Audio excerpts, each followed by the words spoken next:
Salut tout le monde et bienvenue à un autre épisode de NBHL on the Ball. Je suis votre animateur, Mathieu Lafleur-Herwood. Les séries éliminatoires viennent de commencer et nous avons les 5 premiers matchs à vous présenter. On a les 4 matchs de la Draft League et un match de la quart finale de la Ligue F. Passons tout de suite à l'action. Notre premier match de la Ligue M met en vedette les Blue Shirts 2 contre les Buds. Les Blue Shirts 2 ont terminé au 3e rang avec une fiche de 8 victoires et 6 défaites, alors que les Buds ont terminé en 6e position avec 5 victoires, 7 défaites et 2 matchs nuls. Chaque équipe a enregistré une victoire contre l'autre, avec les Blue Shirts qui ont gagné le dernier match de la saison 3-1 contre les Buds.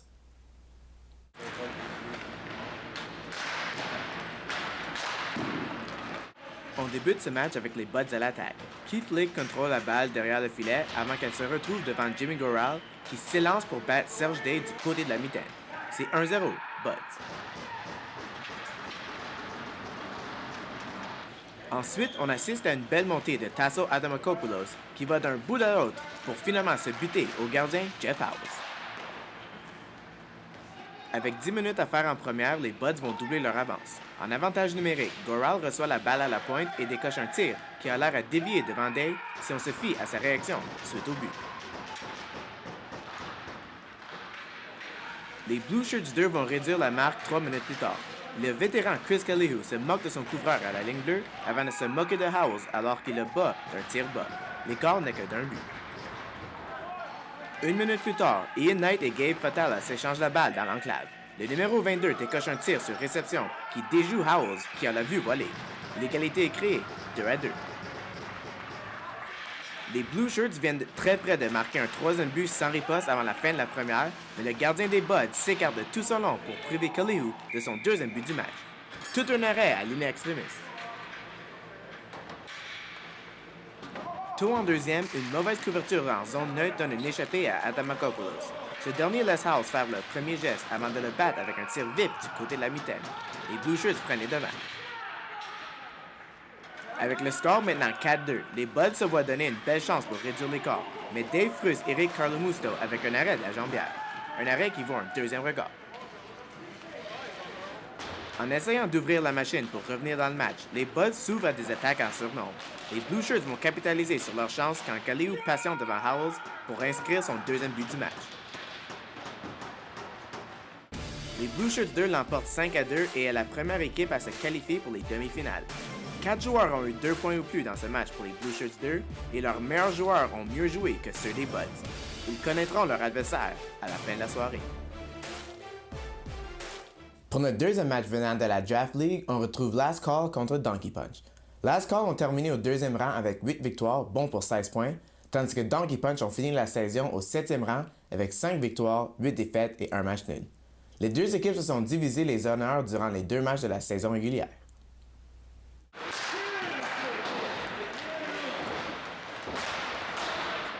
On commence ce match avec Donkey Punch en avantage numérique de 2 hommes. Posté seul dans l'enclave, Jimmy Furlikis décoche un tir sur réception qui force Chris Cameron à faire un bel arrêt du bouclier. Donkey Punch vont ouvrir la marque lors du 5 contre 4. Joey Bernardo repère Alex Codier à la gauche de Cameron, qu'il bat lorsqu'il frappe son retour de lancer en plein air. C'est 1-0.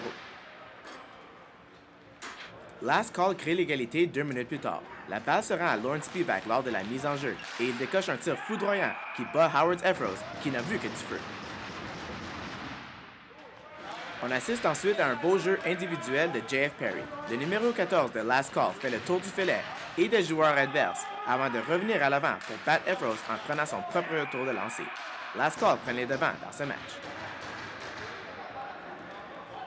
Avec 8 minutes à faire à la période, Cliff Albert repère Bernardo avec une passe digne d'André Markov pour l'envoyer en échappée. L'attaquant se démarque de son couvreur et bat Chris Cameron avec un tir du revers.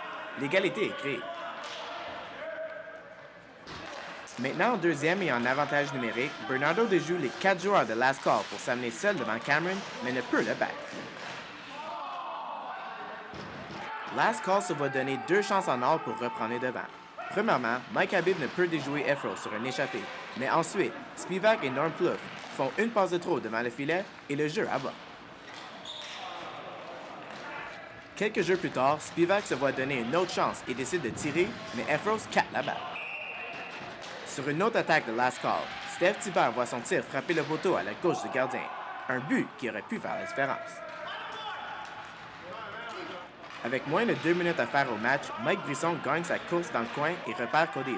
Le tir est dévié par nul autre que Brisson pour donner les devants à Donkey Punch. Donkey Punch va marquer 2 autres buts dans des filets de désert et l'emporte finalement 5-2.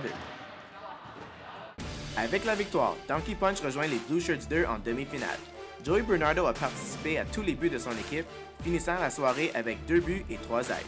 Last Call n'ont dirigé que 15 tirs sur Efros, alors que Cameron en a fait face à 22. On se tourne vers les quarts de finale de la Ligue F pour notre troisième match pour y retrouver les Wasted Robots et les Homer Hawks. Les Wasted Robots ont terminé la saison au tout premier rang, fort d'une fiche de 10 victoires et seulement 2 défaites. Les Homer Hawks se sont procuré la dernière place accédant aux séries. Les Wasted Robots ont remporté le seul duel entre les deux équipes en saison régulière, 6-2.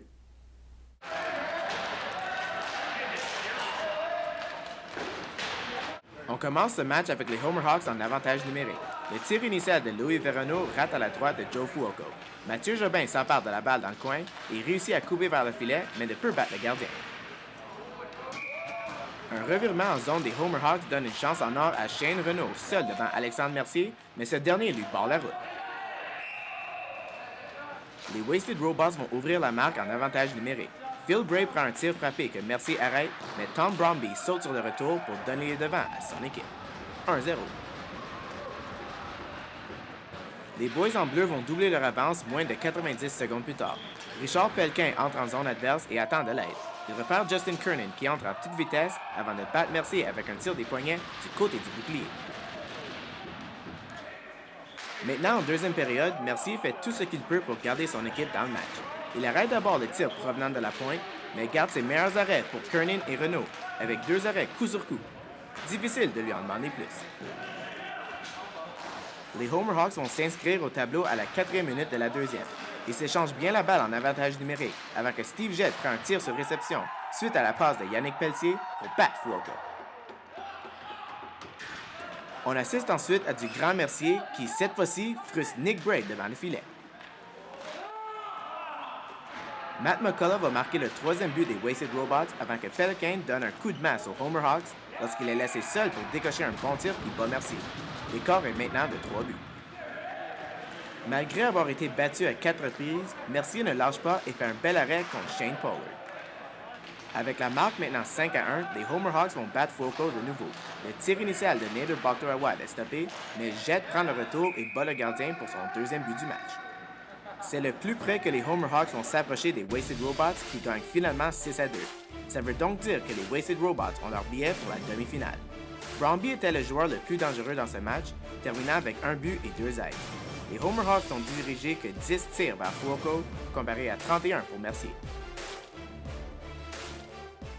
On retourne dans la Ligue M pour notre 4e match de la soirée pour voir Moneyball contre Two Pints. C'est une lutte entre la 4e et 5e position, avec Two Pints qui ont terminé avec 3 points de plus au classement que Moneyball. Moneyball ont gagné le premier match de la saison contre Two Pints 5-2, mais se sont inclinés lors du 2e affrontement 1-0.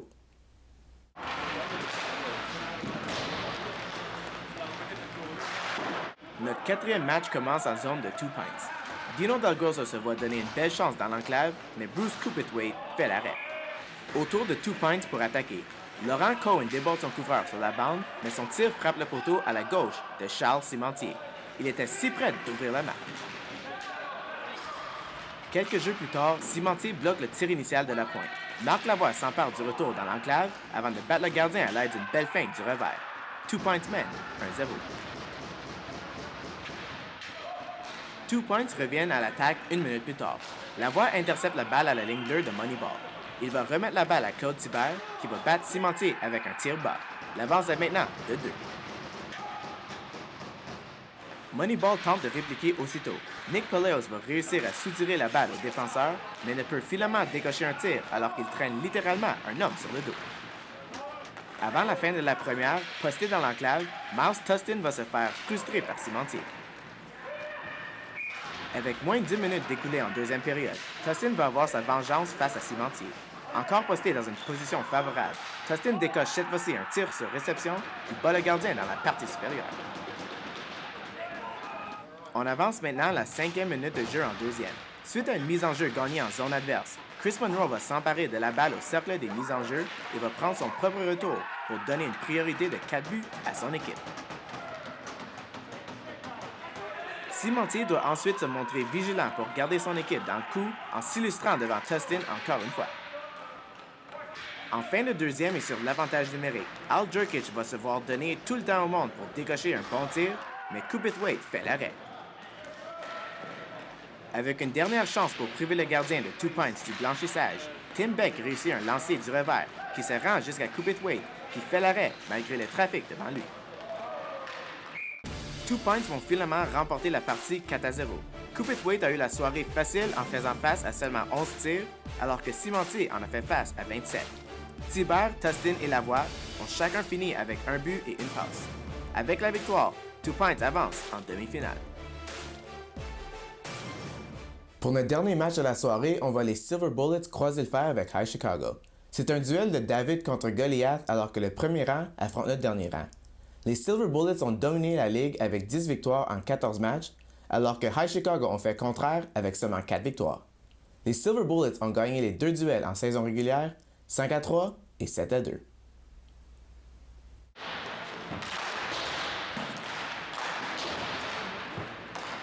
On commence notre dernier match en zone neutre. Les Silver Bullets entrent en zone de High Chicago.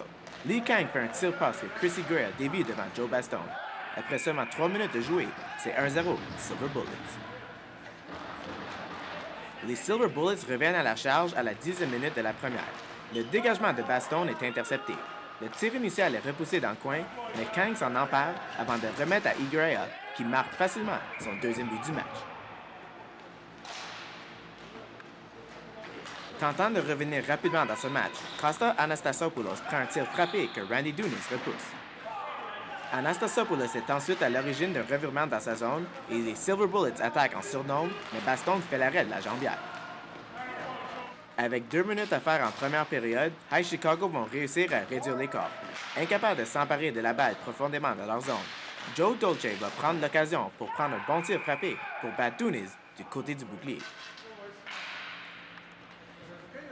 Maintenant, en deuxième période, les Silver Bullets vont reprendre une avance de 2 buts lorsqu'Igrea complète son tour de chapeau alors qu'il était oublié dans l'enclave. 3-1 Silver Bullets.